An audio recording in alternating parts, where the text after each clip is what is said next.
I was reading around how to improve the microbiome in my gut. There's lots of information on the internet, and this is some info from Jennifer Walkin, and it's not only about the gut microbiome, it's about the gut-brain connection.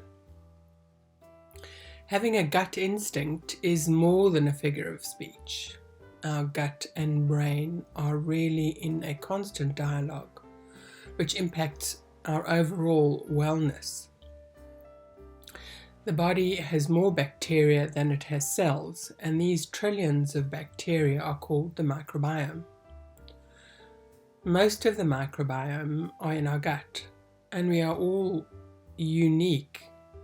We all have a unique microbiome.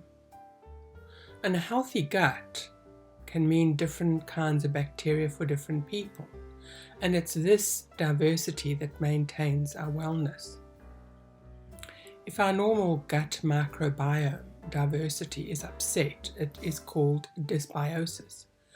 And dysbiosis may contribute to disease, including autoimmune, gastrointestinal, and some brain disorders.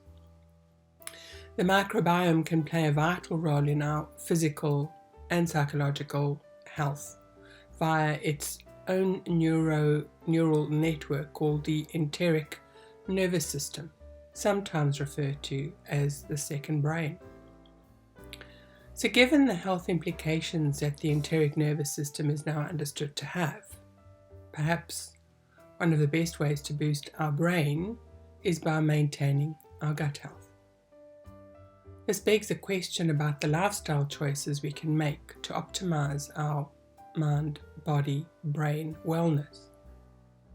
There are lots of ways of doing this, but for this video, I just want to share some info about mindful eating. Mindful eating is about what we eat and how we eat. Paying attention to what we put into our mouths will help us to avoid the types of foods that are toxic to both our gut and our brain.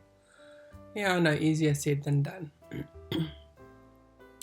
And for different people, different foods are more or less inclined to cause dysbiosis. But generally speaking, the more processed the food, the more noxious. And if we gobble food mindlessly, it can upset our digestion by eliciting stress hormones, and then we pack on the pounds. However, eating mindfully reduces our stress hormones and gives our body the time and space it needs to thoroughly digest food. Aside from reducing stress hormones, mindful eating enables us to slowly and sensually save our food and to realize when we are feeling full, which helps curb our overeating.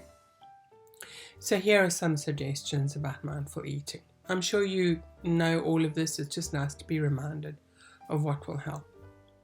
And it's a reminder for me, first and foremost, as I put this video information together.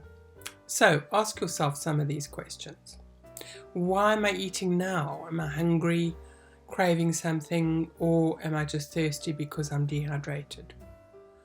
Will my choice of food serve my wellness, or will my body and mind regret the choice later? If you choose something that's a bit unhealthy, it's probably okay in moderation, but is it worth it? And do you multitask when eating? I'm guilty of this sometimes. Do you read while eating? Do you watch TV while eating? Or do you play games on your phone while you're eating? Try giving yourself permission to just eat. And also, before you take a mouthful of food, take a moment to reflect on how grateful you are for your food. Maybe think of the journey that the food has been through before hitting your plate. The sun has played its part, the earth has played its part, so has the farmers, the harvesters, the transport involved, and the grocery stores. So next, our digestion begins with chewing. So take the time to chew. And then chew again. This helps the enzymes in our saliva do their job so that we can effectively absorb nutrients and get the most of the food that we're eating. And sometimes something else to be aware of is that while we are eating, our minds will inevitably wander off. It's just a fact of being human. So being able to begin to notice the mental chatter and commentary while you're eating without judgment, and see if you can redirect your attention back to the experience of eating, of experiencing all sensations, of pure enjoyment of the taste, the texture, and the love it's been prepared with. Happy mindful eating.